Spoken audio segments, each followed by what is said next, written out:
Works for me. Good plan, sir. Okay, people, let's get moving. Alfred Hitchcock once said, "There is no terror in the bang, only in the anticipation of it." With these words in mind, one has to consider just how tried and true Resident Evil sticks to those words. The emulation of fear is an immersion that the original trilogy of games has been successful with in their own right. The Resident Evil series as a whole is one of the original PlayStation's greatest hits, as well as an innovator of the survival horror genre. Of course, everything has their roots.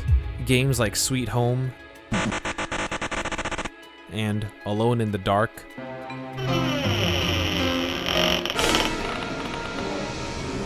Clock Tower has had their hands in the dirt at some point in the history of gaming for the genre. The Resident Evil series was quite a great success starting out in the late 90s and evolving over time into becoming one of Capcom's most renowned franchises. But it is with the original trilogy, Resident Evil 1, Resident Evil 2, and Resident Evil 3 Nemesis, that you really see an evolution of fear, with the third one being the best one. But why the third? That brings us back to what the great Hitchcock said, "There is no terror in the bang, only in the anticipation of it." What I want to express in this video is how exactly Resident Evil 3 Nemesis is the best of the original trilogy, and how fear fully evolves in this third entry of the saga. And I'll start with my first point. Nemesis pushes the envelope of fear.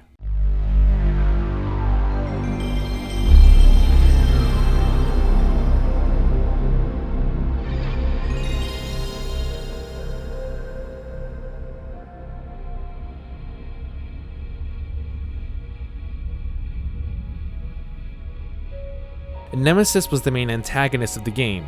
He would follow you all throughout your escape from the condemned Raccoon City, appearing at random or inconvenient moments.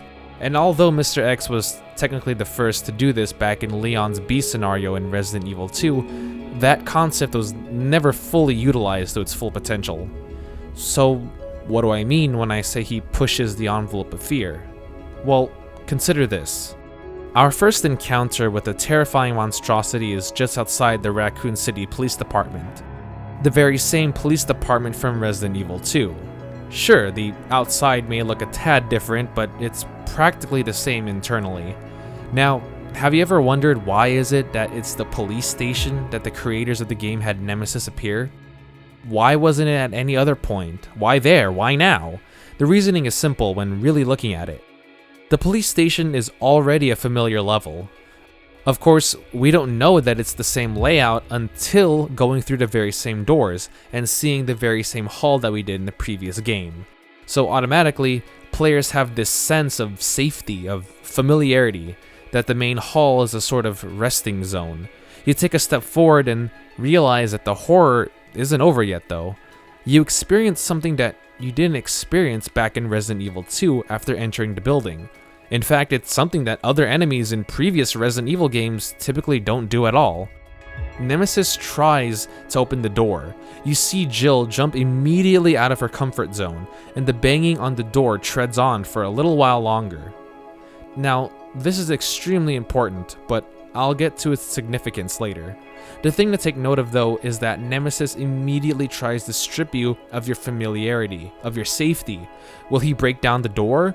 But no, wait, that's impossible. The main hall is always usually safe, and usually if I go through a door animation, I'm safe from whatever was in the previous screen. Eventually, he stops, leaving you with just this sense of uneasiness. If he isn't there anymore, where did he go? And will he ever stop? The subtle music that plays as he attempts to invade your safe haven eventually shifts, and you go on to investigate the police station. As you trek onward, you discover that only a few places of the station are open to you. Not that it makes a difference though, because it's still the very same layout as Resident Evil 2, save that of a few enemy placements. You familiarize yourself with how these rooms are in this game. In one of the hallways, unfortunately, there are some undead to tackle, but this too is also familiar to you. In Resident Evil 2, the same situation occurs. After dispatching of said infected, this hallway generally becomes a safe zone for where you can navigate between the upstairs area, the two doors in the hall, and the save point room. The same setup occurs in Resident Evil 3 as well, but here's the tricky part. After investigating the upstairs area and realizing where you have to go next, your next goal is basically to backtrack and get out of the police station. But as you pass by the first window at the foot of the stairs,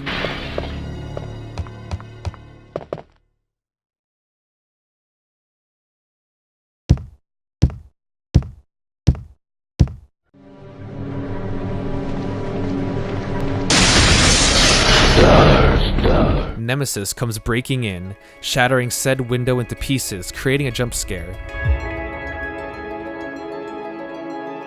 Suddenly, your familiarity, your knowledge of what rooms are safe and what aren't, are lost. You're put into a fight or flight situation. Now, one of two things generally occur here for the player. They either fight or they run. Either way, if Nemesis is still out and about and you run back into the room with the filing cabinets, you realize something. That same, subtle, eerie track from before starts playing again. But why? You begin to wonder. Maybe it's just to keep the scare going. Who knows? You then go into Marvin's office again and make your way towards the main hall and then out the same front doors again. But to your surprise, Nemesis is still alive and has followed you through the door opening animations. There's a huge amount of significance behind this, more than you realize at first. But these two main points about Nemesis quickly teaches the player that there truly is something to be afraid about. It instills the notion that the fear is going to hunt you this time around. The first piece of evidence being that Nemesis breaks the rules of what is familiar and what you deem safe. The brute kicks his way into the same hallway you cleared out earlier, following you into the same rooms that you most likely had cleared out already, immediately throwing your course of action off. Which is why I believe that the developers put Nemesis's first hunt for you at the police station. It's to train the player to know that even though this territory is one you've conquered before, it doesn't matter. It's at this point you have an understanding that this particular threat can strike you when you least expect it. The other point of this is that the door opening animations are no longer a safety net. Traditionally in Resident Evil, if you wanted to conserve ammo and instead evade the enemies in the room, you can dodge your way around enemies and just go towards the door that you want to go through, watch the door opening animation, and find yourself in a new room. Suddenly, all the dangers from the previous room are behind you. You can't interact with whatever zombie or enemy was behind that door, and vice versa. This is a way of the player being able to survive and escape the danger at hand. This was even more so important if you didn't have the right health or ammunition to take out whatever enemy you encountered. Nemesis also destroys this norm as well. Being able to follow you through the door animations and make the chase go on creates a whole new feeling of fear that wasn't exactly present in the previous Resident Evil games. Now, the fear sticks with you, that uneasiness of not knowing when he'll strike again, and this occurs quite frequently as you play through Resident Evil 3. And all of this starts with the early signs of him banging on the front doors of the entrance to the Raccoon City police station.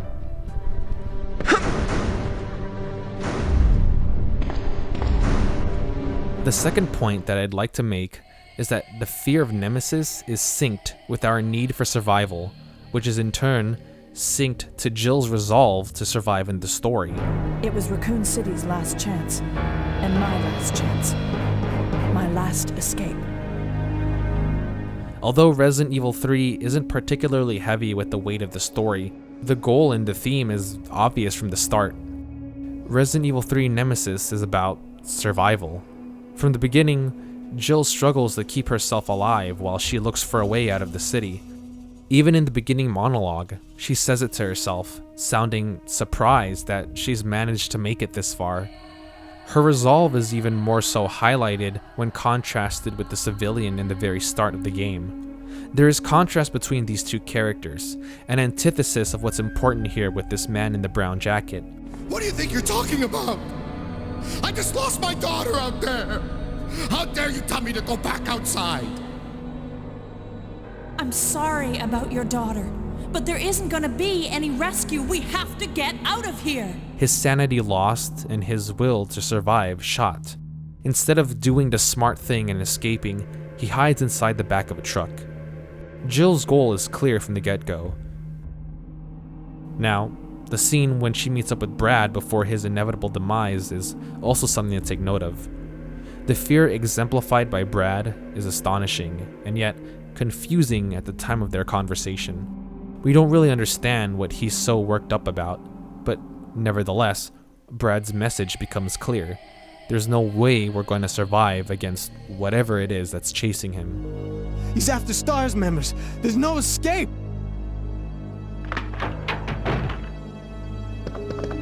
And then, of course, once we arrive at the police station, we witness an already injured Brad being massacred by Nemesis. The point of showing us Brad's death is imperative. It shows us that Nemesis will for sure kill us without any hesitation. And upon your first fight with him, whether it be right then and there or at a later point, you come to realize that Nemesis is a beefy, strong adversary, much stronger and much faster and powerful than you are.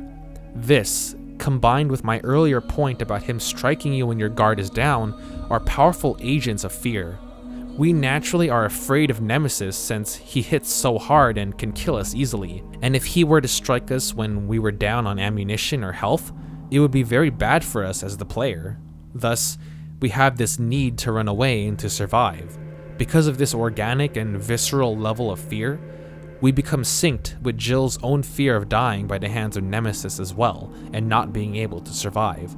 This makes us want Jill to stay alive.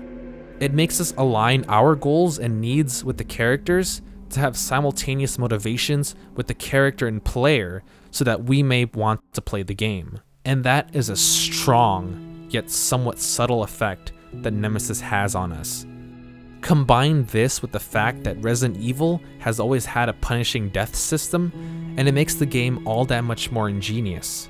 Don't forget that you still need ink ribbons in order to save the game, but ink ribbons are finite, and saving too often affects your score at the end. But if you die, you have no choice but to start from your last save point. This goes extremely hand in hand with Nemesis appearing at random, creating a nicely crafted juxtaposition of the levels of fear and the way the game wants you to play and to play smart. Either way, Capcom definitely never wanted you to feel as if the threat of Nemesis was never too far off, and that the horrors of this game are unrelenting.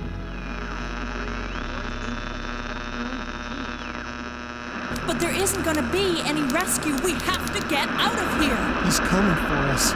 We're both gonna die. Although the addition of Nemesis may have had some of its stronger effects on the player and the game overall go under the radar, they're still there when really examining some of the design choices by Capcom and their developers.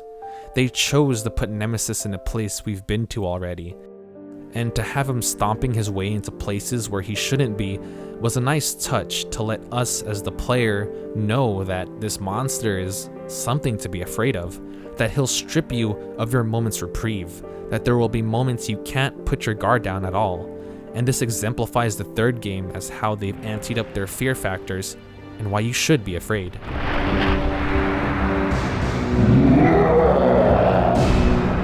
Secondly, the unrelenting power of the Nemesis character, the overwhelming weight it brings to the situation whenever he rears his ugly head, exacerbating the situation for the player, makes us have an understanding of our protagonist. Jill Valentine and her motivations become one with us. Through the Nemesis chasing us down into a corner, using brute force to pummel us, and the amount of bullets needed to fend him off, we truly understand the kind of gut-wrenching anxiety and trepidation that characters like Brad felt. With all these factors combined, we can truly see how fear has evolved, and makes Resident Evil 3 Nemesis the sound winner of the original Resident Evil trilogy. And that is just astounding. It's been decades since then, and a lot of nuances in survival horror genre have taken shape, so maybe looking back now, it isn't really much to know what Nemesis did, because so many other games later on after it utilized that sort of emotional storytelling in better ways. But for the late 90s, back when survival horror was still premature, Resident Evil 3 did a ton for immersing the player within the world of Raccoon City. And again, that is simply genius.